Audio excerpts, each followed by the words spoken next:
Así que, hermanas, les damos la más cordial bienvenida. Estamos muy contentos de que estéis con nosotros. Y, hermanas, cuéntenos cómo nos conoció, qué le motivó a estar aquí con nosotros. Yo le aguanto el micro. Cuéntenos un poco la Buenas historia. tardes, hermanos. Realmente que ha sido de mucha bendición los devocionales del pastor en estos tiempos de pandemia. Tengo una prima en Houston y ella fue la primera que me mandó unos mensajes de él y yo empecé a escucharlos y así pues seguí compartiendo con otras hermanas y enviándoselos a los grupos de mi familia. Y gracias a Dios que ha sido de mucha bendición porque sí creemos que es la palabra de Dios, la sana doctrina que se predica aquí. Y ha sido de mucha bendición el pastor. Mi familia, tengo 3 hijos y los 3 allá estaban desde ayer. Mami, y ya te contestaron que podés estar porque sabemos lo que cuesta, ¿verdad?, venir acá y por la situación de la pandemia. Así que en algún momento tuve la idea y dije, Señor, a mí me gustaría un día estar en esa iglesia. Por eso le doy gracias al Señor por darme la oportunidad de estar hoy aquí. Que el Señor les bendiga y realmente que es un gran privilegio que el siervo del Señor sea escuchado en diferentes países, que ni siquiera se conocen, porque creo que Honduras nadie lo conoce por acá. Amén. ¿Y ella quién es, hermana? Presenta. Bueno, ella es mi sobrina Evelyn. Ella sí vive en Alicante desde hace 6 años. Pero yo viajé desde Honduras el 5 de diciembre y me voy el 5 de enero. ¿Y ella también te ha enseñado los vídeos y todo? Sí, ella es la que me los manda a través del WhatsApp todos los días y yo también los sigo. Yo no tenía ni idea de que este año iba a venir a conocer Tenerife y mucho menos estar aquí en esta reunión el día de hoy. Y desde que se planeó el viaje de ella para acá, para mi casa, me dijo, tenemos que ir. Y yo en su momento le dije que no podía por la economía y el trabajo, que estoy ahora mismo sin trabajo. Yo le dije, tía, no puedo, pero yo sé que los planes de Dios son perfectos y pues gracias a Él aquí estoy hoy. Y gracias a la hermana que nos estuvo contestando del teléfono, que todavía hoy en la mañana quería confirmar de que sí estábamos acá. Canderina, que está allá arriba. Después se la presentamos para que la mucho conozcan gusto, hermana. Sí, traemos un calendario para ella. Un aplauso a nuestras hermanas y una bendición tenerlas con nosotros. Un placer. Gracias, gracias. Gloria a Dios. Gloria a Dios. ¿Nos trasladaríamos nosotros a Honduras o a un país tan lejano para ir a conocer a un pastor o una iglesia que ha sido de bendición para nuestra vida?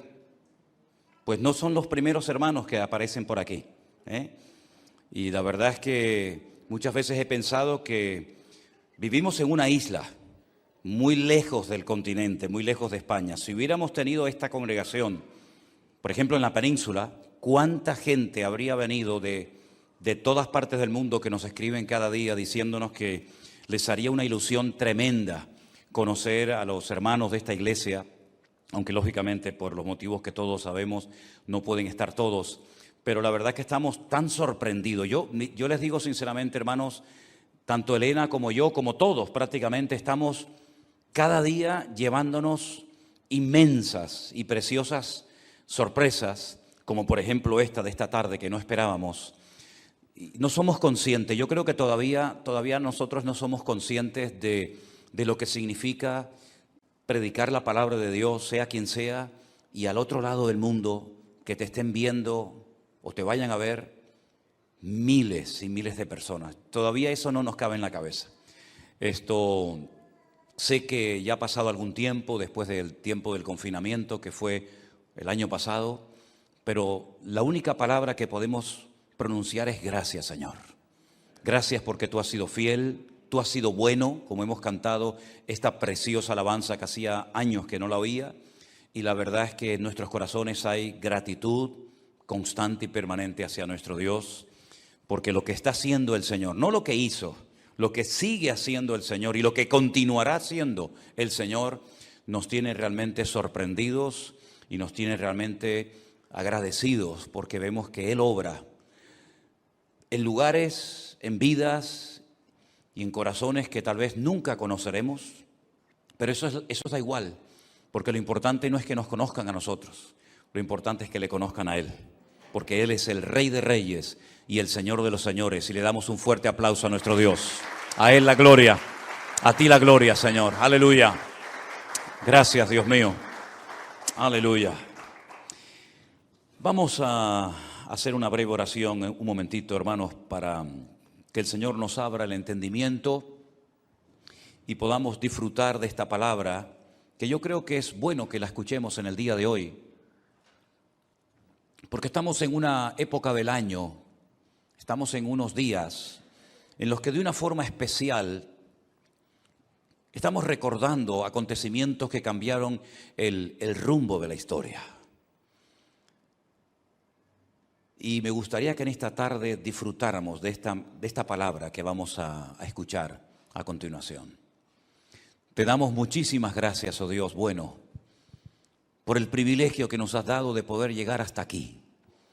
Gracias por estas hermanas que han hecho un esfuerzo grande para poder estar con nosotros en el día de hoy, y las bendecimos y te damos gracias por sus vidas y por tantos y tantos hermanos alrededor del mundo, que también a ellos les gustaría estar esta tarde aquí entre nosotros, pero nos sentimos que estamos en el mismo espíritu y con un mismo sentir desde hace ya mucho tiempo, Señor, porque formamos parte de tu iglesia, de tu amada iglesia, la cual tú eres la cabeza y la máxima autoridad. Dios mío, en esta palabra que vamos a compartir en esta tarde, que sea de bendición para todos y que disfrutemos de ella y que tu Espíritu Santo la use para traer bendición y fortaleza a nuestra vida. En el nombre de Jesús. Amén y amén. Hemos hablado en estos días del nacimiento de Jesús. Recientemente les compartí acerca de la visita de aquellos magos de Oriente que vinieron de lejanas tierras para adorar al Señor. Pero yo hoy quisiera hablar de unos personajes que no sé por qué se habla muy poco de ellos y jugaron un papel muy importante a la hora del nacimiento del Señor Jesucristo. Vamos, por tanto, al Evangelio de Lucas, al capítulo 2, a partir del versículo 8. Lucas, capítulo 2, a partir del versículo 8. Y me estoy refiriendo nada más y nada menos que a aquellos pastores que fueron avisados de una forma sobrenatural sobre el acontecimiento glorioso del nacimiento del Mesías. La historia bíblica dice así: había pastores en la misma región que velaban y guardaban las vigilias de la noche sobre su rebaño. Y aquí se les presentó un ángel del Señor, y la gloria del Señor los rodeó de resplandor y tuvieron gran temor.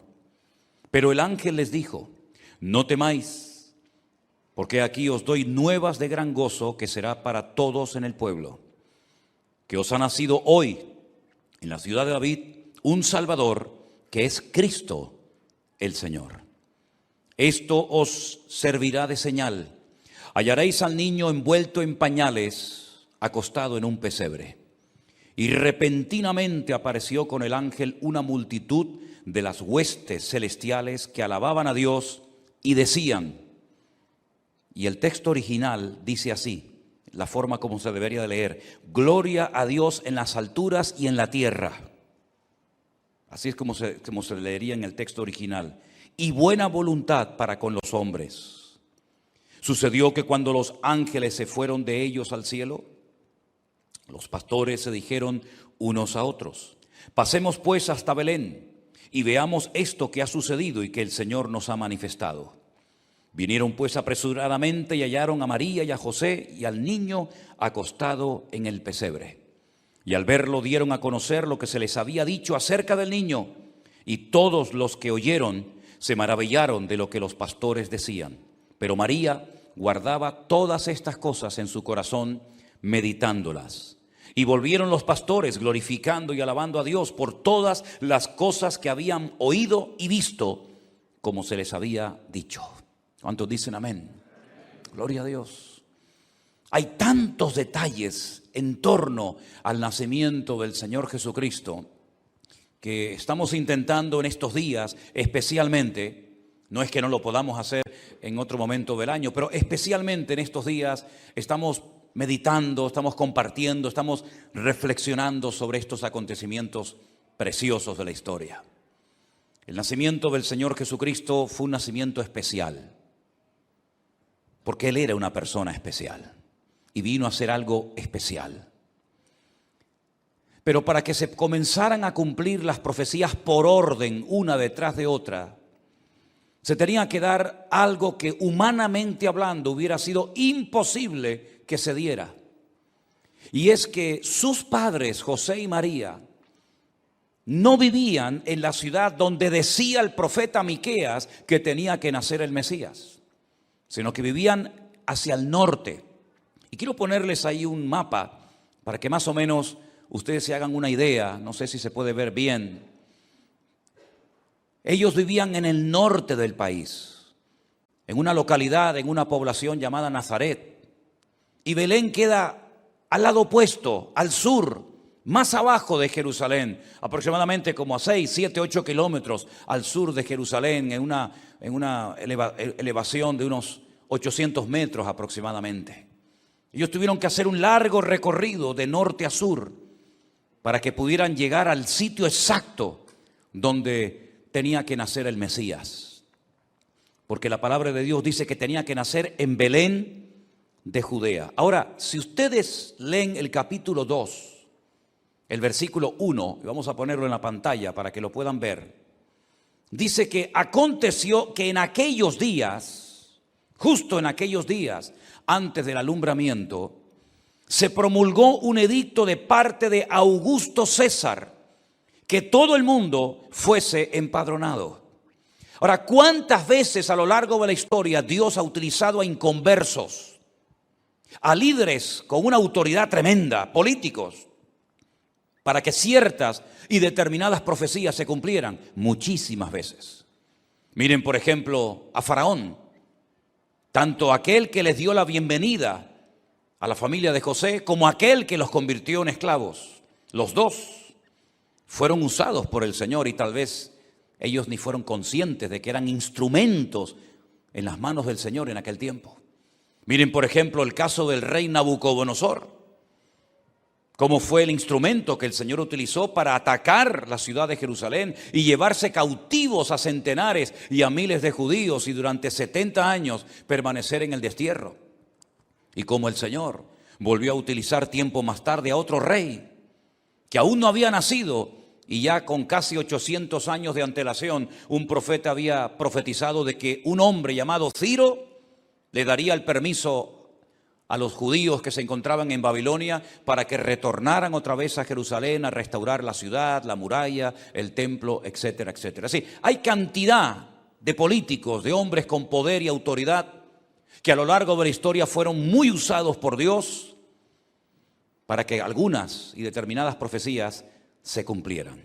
Y ahora tenemos otro caso más, otro ejemplo más. Dice en el versículo 1 que Augusto César promulgó un edicto para que todo el mundo, esa expresión en el texto original dice toda la tierra habitada, toda la tierra habitada, todas partes donde hubieran personas que formaran parte del Imperio Romano, de las tierras conquistadas por el Imperio Romano, tenían que ser empadronados. Ahora, la pregunta es, ¿por qué se le metió en la cabeza a este hombre que todo el mundo tenía que ser empadronado en aquel tiempo?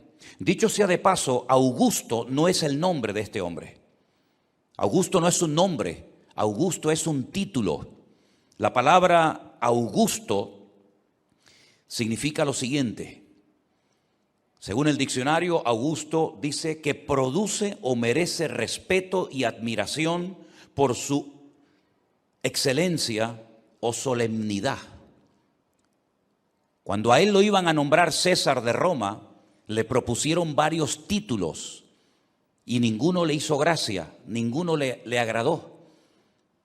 Entonces él dijo, quiero que a partir de ahora no me llamen Octavio, porque él realmente se llamaba Octavio, y él era el hijo adoptivo de Julio César. Julio César lo adoptó, le puso el nombre Octavio, pero cuando él llega a ser un César de Roma, él no se conoce como Octavio, sino como Augusto, una persona importante, una persona influyente, Augusto César. Y ese es el que promulga un edicto para que todo el mundo vaya al lugar de origen y sea empadronado. ¿Qué fue lo que motivó a este hombre a hacer este censo? ¿Qué hay detrás de esto? Bueno, hay intereses económicos e intereses personales detrás de este censo. ¿Por qué? Porque primeramente lo que él quería era tener un control mundial de la población.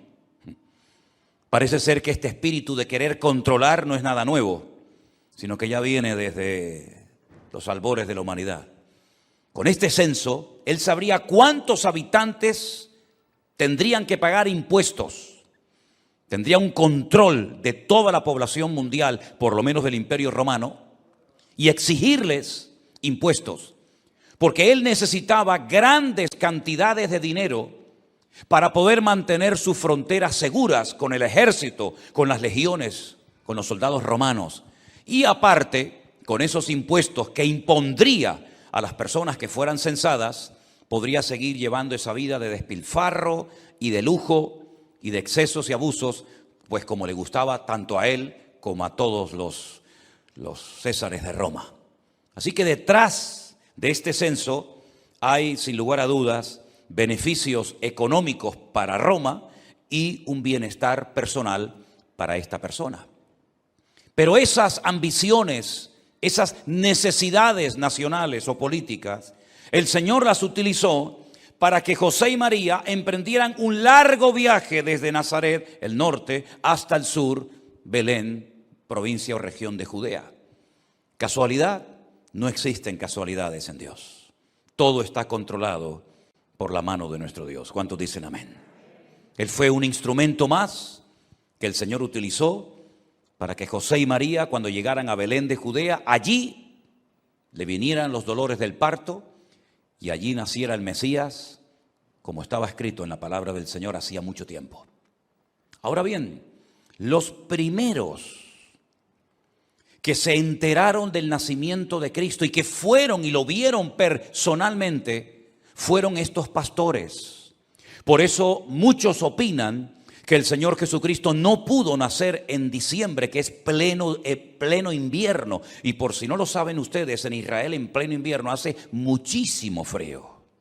Incluso caen unas nevadas tremendas. Y hace años un hermano me dijo, pues yo no sabía que en Israel nevaba. Sí, nieva y mucho. Y Belén, que está a 800 metros de altura, pues las nevadas y el frío es tremendo. Como por ejemplo en Jerusalén y en otras partes del país. ¿A qué pastores se les va a ocurrir en pleno mes de diciembre, con un frío terrible por las noches y probablemente con nieve, estar a la intemperie cuidando ovejas? De ahí que a muchos hayan llegado a la conclusión de que es imposible que el Señor Jesucristo hubiera nacido en el mes de diciembre, que efectivamente no nació en el mes de diciembre, puesto que estos pastores dan testimonio de que no podía ser invierno, puesto que estaban al aire libre cuidando las ovejas y los corderos que se criaban en Belén para después llevarlos a Jerusalén y sacrificarlos en el templo. Por ejemplo, ustedes saben que cuando llegaba la primavera, la primera fiesta religiosa de obligatorio cumplimiento era la fiesta de Pesaj, que se celebra aproximadamente entre los meses de marzo y abril. Y el sumo sacerdote viajaba esos 8 kilómetros al sur de Belén y compraba 2 corderos supuestamente perfectos, sin ningún defecto, y los llevaba a Jerusalén. Y entonces allí los tenían en observación durante varios días y si cumplían con los requisitos, pues entonces se sacrificaban. Y curiosamente en aquellos días también otro cordero, el Cordero de Dios, que quita el pecado del mundo, fue también sacrificado, pero no sobre un altar, sino sobre una cruz. Y para que con su sangre pudiéramos recibir el perdón de nuestros pecados, ¿verdad? Estos pastores están haciendo lo que han hecho durante toda la vida, cuidar de sus ovejas. Ahora, permítame decirles que los pastores de ovejas no eran gente muy querida por los judíos.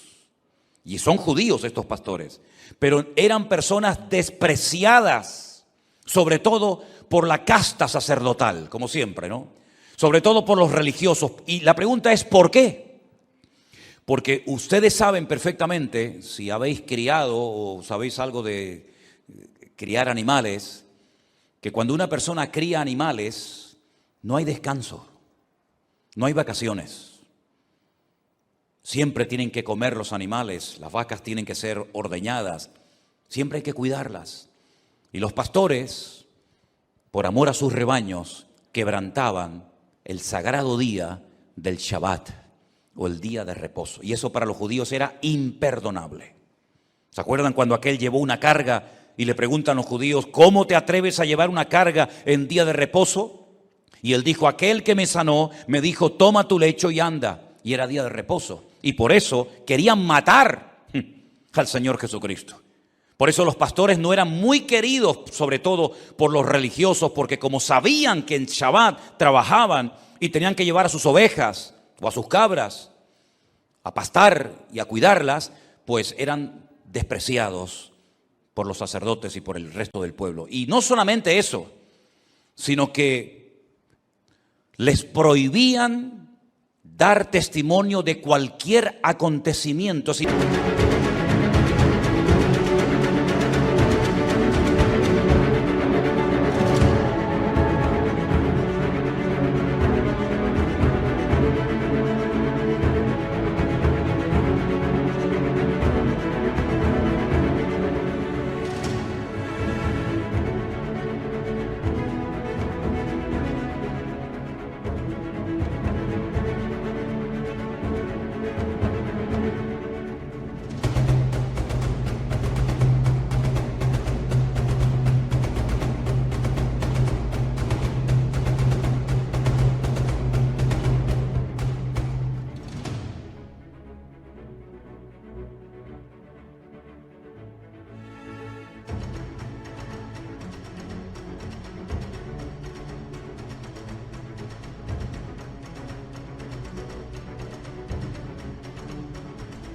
No podían presentarse como testigos de nada. En el momento en el que alguien llevara a un pastor como testigo de algo, quedaba automáticamente desacreditado, porque los pastores no se les permitía dar testimonio de nada. Era como un castigo.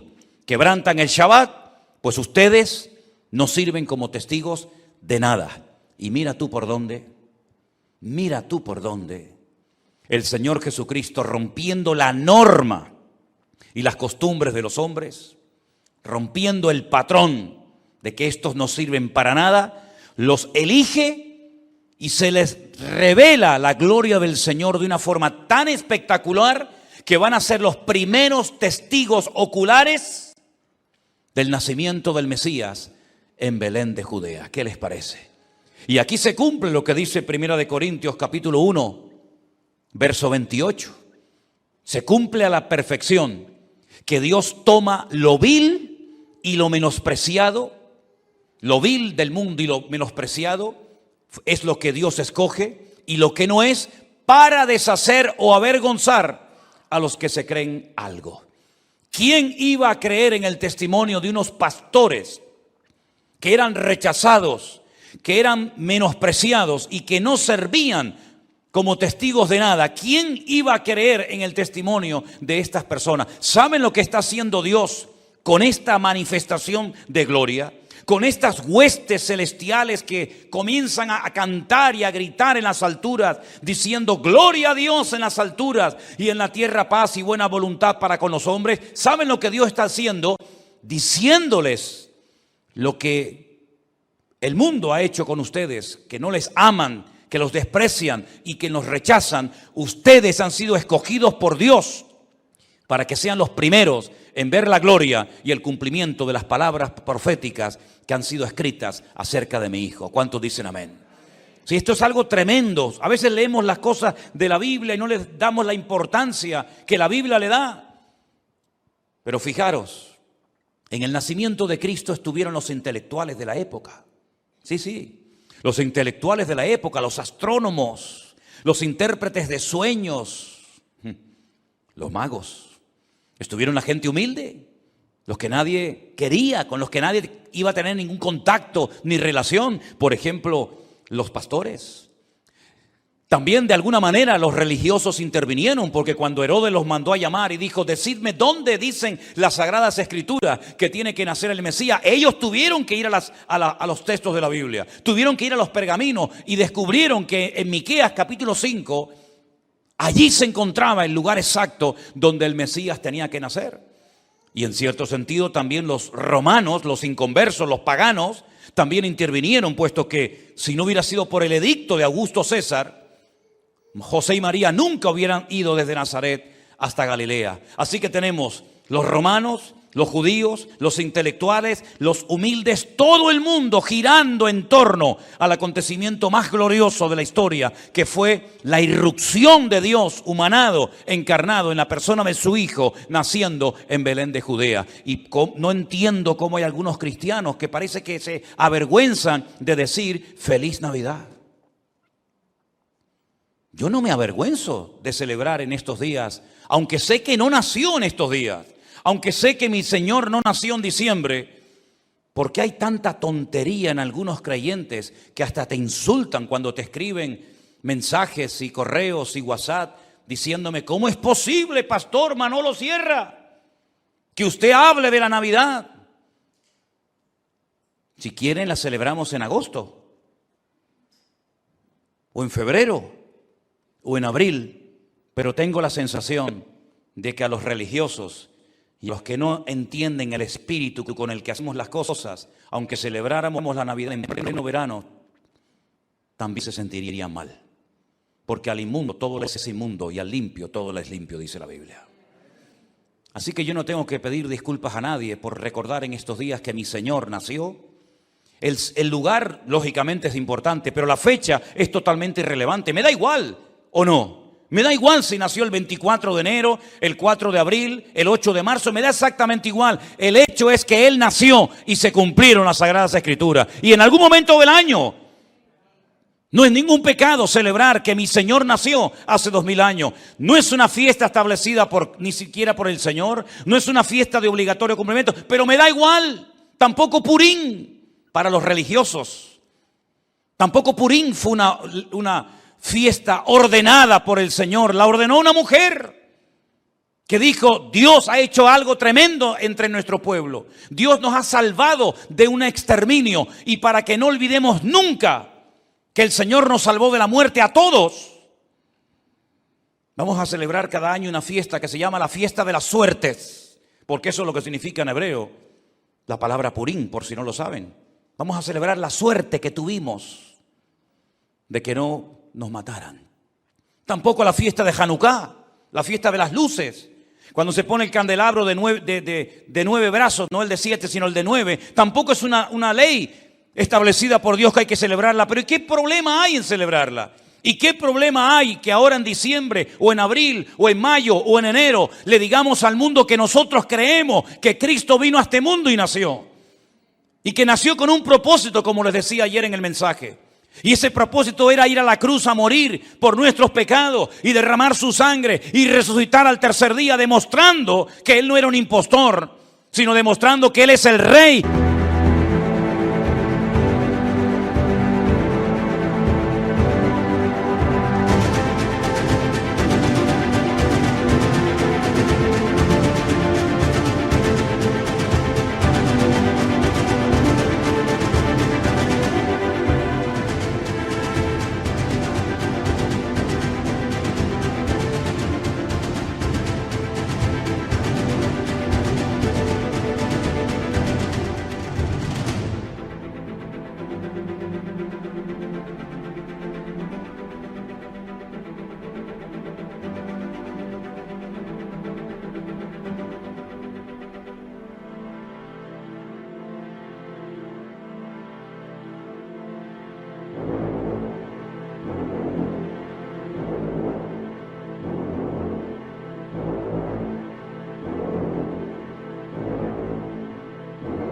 de reyes, el Señor de señores, el león de la tribu de Judá, el alfa y la omega. Y hoy queremos darle toda la gloria y la honra a nuestro Dios, porque Él se la merece. ¿Cuántos dicen amén?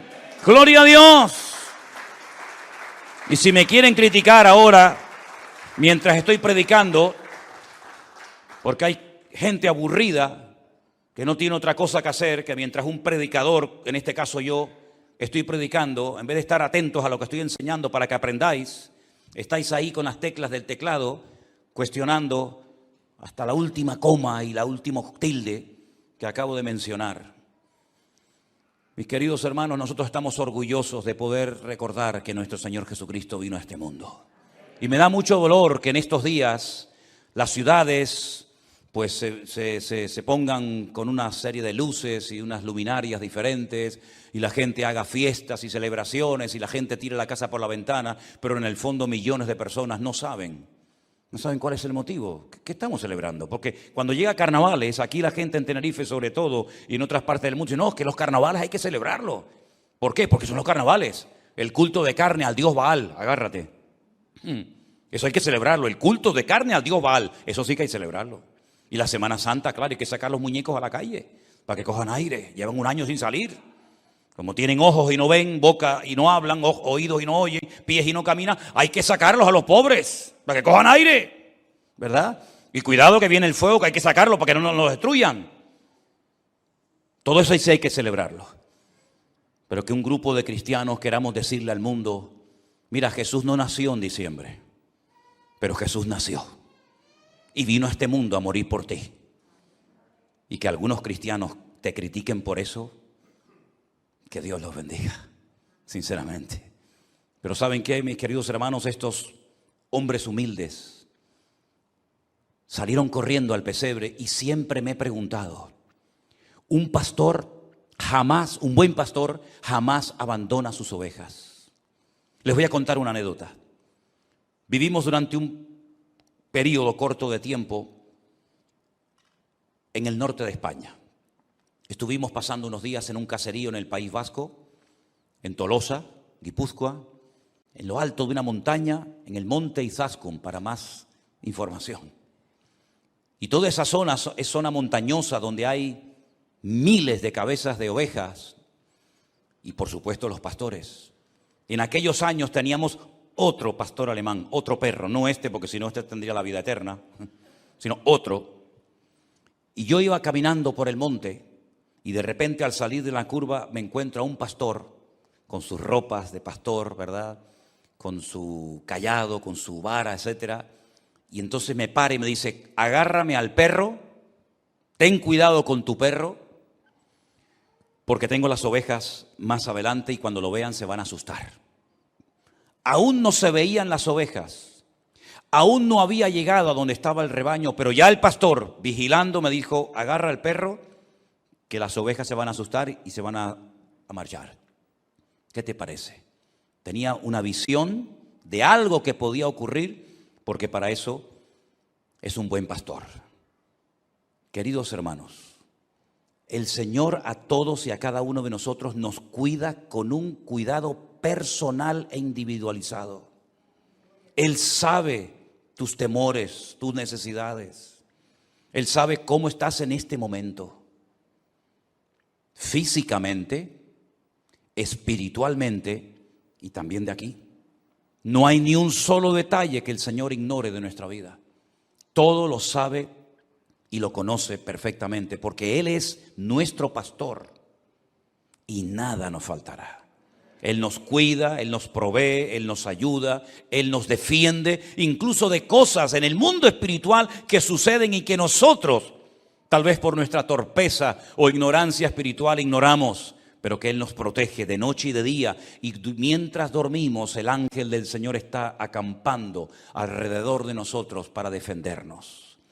Y si ese texto bíblico que está en los Salmos lo lee un hermano en España, en Honduras, en Colombia, en Venezuela, en Jamaica o en cualquier parte del mundo, se lo puede apropiar. Y entonces la pregunta obvia es, pero entonces ese ángel, ¿quién es?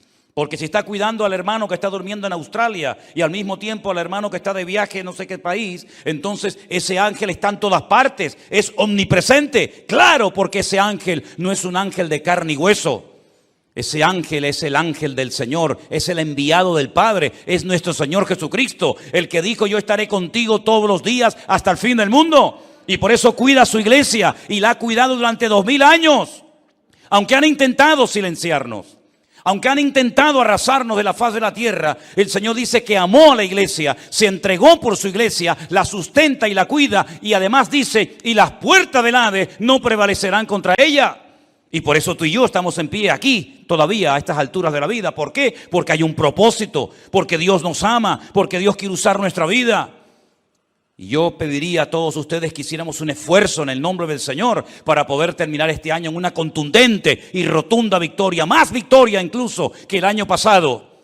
Que podamos terminar el año diciendo: hay victoria en mi vida, hay victoria en mi ministerio, hay victoria en mi familia, hay victoria en mis hijos, hay victoria y bendición de Dios en mi casa. Porque esa es la voluntad de Dios para todos y para cada uno de nosotros. Y en estos días, no me digan a mí que no es hermoso hablar de los magos de Oriente. ¿No se te ponen los pelos de punta cuando lees esto?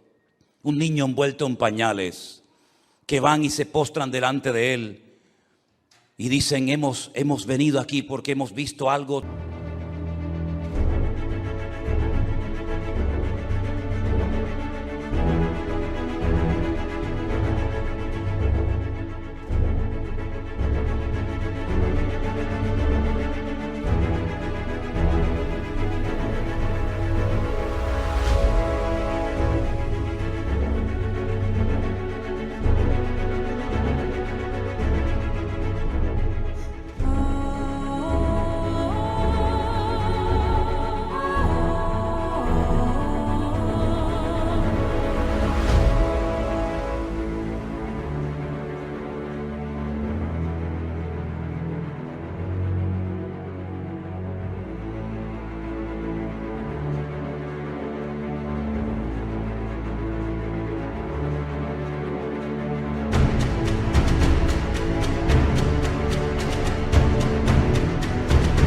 Tremendo. Ahora, ¿a quién se presentaban los ángeles en la Biblia? Díganme la verdad. ¿A quién se presentaban los ángeles? Bueno, a la primera persona que se le presentó una vez un ángel, ¿saben quién fue, verdad?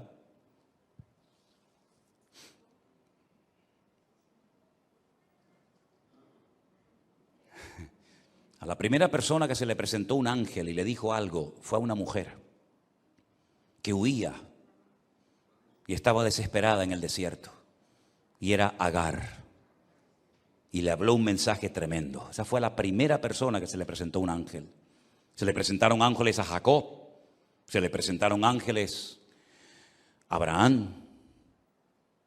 Los ángeles se presentaban a gente, digamos, importante, pero nunca jamás se habían presentado a gente tan humilde y tan despreciada y tan baja como a unos pastores. Pero se presentaron a ellos, y lo que me llama la atención es que los ángeles no se le presentaron a Anás y a Caifás, que eran los sumos sacerdotes de la época.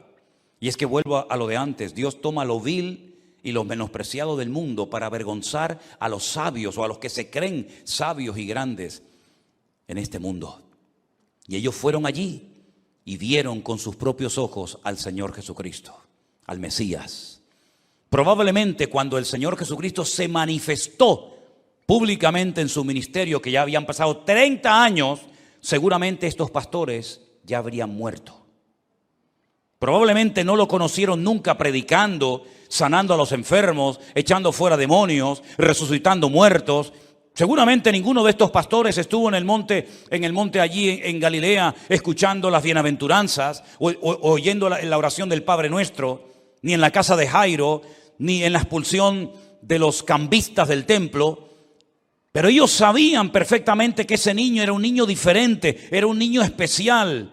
Y tuvieron un encuentro personal con Cristo, aunque era pequeño. La pregunta es: ¿tú has tenido ese encuentro con Cristo? Porque a lo mejor conoces cosas de la iglesia del Señor, sea de esta o de otra. Pero yo no te estoy preguntando si conoces cosas de la iglesia de Cristo. Yo te estoy preguntando si conoces al Cristo de la iglesia. Porque incluso hay gente que conoce la palabra de Dios, pero no conocen al Dios de la palabra. Y para eso vino el Señor Jesucristo a este mundo, para que el Verbo se hiciera carne y habitara entre nosotros y viéramos su gloria, gloria como el unigénito del Padre. Y habitó entre nosotros, hizo todo lo que tenía que hacer, pagó el precio de nuestros pecados y 2000 años después estamos aquí dando testimonio de estas cosas que la televisión no las habla, ni los políticos, ni los gobernantes. ¿Cuántas veces he pensado esta pandemia, que incluso algunos dicen que no existe, que no es real, pero bueno, como decía mi abuelo, en esta vida hay gente para todos. Vuelvo otra vez a lo de antes, cristianos aburridos que no tienen otra cosa que hacer que perder el tiempo en las redes sociales diciendo tonterías, pero bueno, Dios los bendiga. Pero nosotros estamos dando testimonio, porque lamentablemente cada vez hay menos gente que habla de Él. ¿Os habéis dado cuenta? ¿Cuántos anuncios de colonias vemos a lo mejor en 5 minutos viendo la televisión? Además, dicho sea de paso, ¿han visto algún anuncio de colonia traducido al castellano? Los graban en francés o en japonés o en lo que sea y ahí lo mandan para todo el mundo. Una detrás de otra, de turrones, de peladillas, de viaje, de ropa, de lo que quieras. Nadie habla de Él. Nosotros queremos seguir hablando de Él. Nosotros creemos que es nuestra obligación y nuestro deber decirle no solamente a la gente a través de las redes sociales, sino a los compañeros de trabajo. Oye, una pregunta. Tú este año, nosotros no lo hacemos, ¿no? O la mayoría no lo hacemos, pero una pregunta. ¿Tú este año vas a celebrar la Navidad en tu casa con tu familia, con los niños, con los nietos, con los sobrinos? Y te dirá, pues sí. Una pregunta. ¿Y qué es lo que vais a celebrar? Y seguramente no tiene ni idea lo que este hombre va a celebrar este año. Y tendrá allí el pesebre, y tendrá el arbolito, y tendrá las luces, pero no tienen ni idea de lo que van a celebrar. Y se ha gastado un pastón de dinero, que si los turrones, que si los langostinos, que si la pata de cordero, y no tienen ni idea de lo que están haciendo. Por eso nosotros creemos que España, aunque teóricamente es un país católico, es un país de ignorantes, que no tienen ni idea lo que significa ni siquiera el término Navidad. Pregúntale a mucha gente qué significa la palabra Navidad y no tienen ni idea de lo que significa. ¿Y cuántas veces pasa en nuestras naciones lo que le pasaba a aquellos griegos que cuando Pablo una mañana se fue a dar una vuelta por el Areópago en Grecia, les dijo: yo observo que ustedes son muy religiosos, porque incluso he visto un altar, una especie de columna, donde abajo leí una inscripción que pone al Dios no conocido. Sí, adoran hasta lo que no conocen, por si acaso, ¿no? Adoramos a Apolos, adoramos a Afrodita, adoramos a Artemisa, adoramos a Júpiter, pero hasta al que no conocemos también lo adoramos, por si acaso, para que no se nos enfade. ¿Qué te parece? ¿Y la mitología griega qué es? Es querer humanar sus dioses o divinizar su humanidad, peleándose entre ellos, matándose entre ellos. Pero sin embargo nosotros creemos que el único Dios, el creador del universo, de tal manera amó a la humanidad que vino a este mundo para que todo aquel que crea en Él no se pierda, mas tenga vida eterna. Eso es el corazón de lo que queremos proclamar en estos días. Eso es lo que queremos decirle al mundo, que hay un propósito, que hay una razón por la cual Jesús vino a este mundo. Y si el mundo me da la oportunidad de hacerlo en diciembre, lo haré en diciembre. Y el año que viene, si estoy con vida, lo volveré a hacer. Pero si fuera en agosto, lo haría en agosto. Y si fuera en mayo, lo haría en mayo, me da igual. Pero voy a aprovechar cualquier rendija, cualquier puerta, cualquier oportunidad que se me abra para hablar de Cristo. Y cuando le digas a una persona o te digan felicidades, pregúntale, respóndele y dile, felicidades, ¿por qué? Y te dirá, hombre, porque estamos en Navidad. ¿Y qué es la Navidad? Y ahí lo trancaste. Ahí te dirá, bueno, Navidad, no sé. ¿Y para eso estás tú? ¿Para eso estás tú? Así que si te dicen felices fiestas, oye, muchas gracias igualmente. Pero una pregunta, ¿felices fiestas cuál? Hombre, la Navidad. La Navidad, ¿y eso qué es? ¿Tú no sabes lo que es la Navidad? No, explícamelo tú. A ver lo que te dice. En este mes de diciembre tenemos más oportunidades para hablar de Cristo que en todo el resto del año.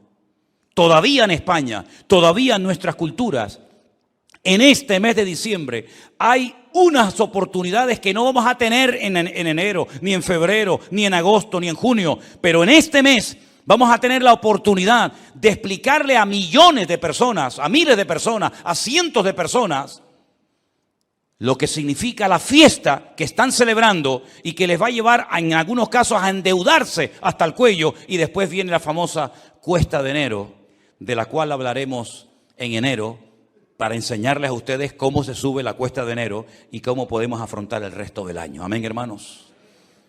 Vamos a darle gracias al Señor en esta noche. Dale gracias al Señor. Porque podemos decir con la boca bien abierta, mi Cristo nació en Belén de Judea y las profecías se cumplieron y todo lo que tenía que cumplirse se cumplió al pie de la letra. Bendito sea nuestro Dios.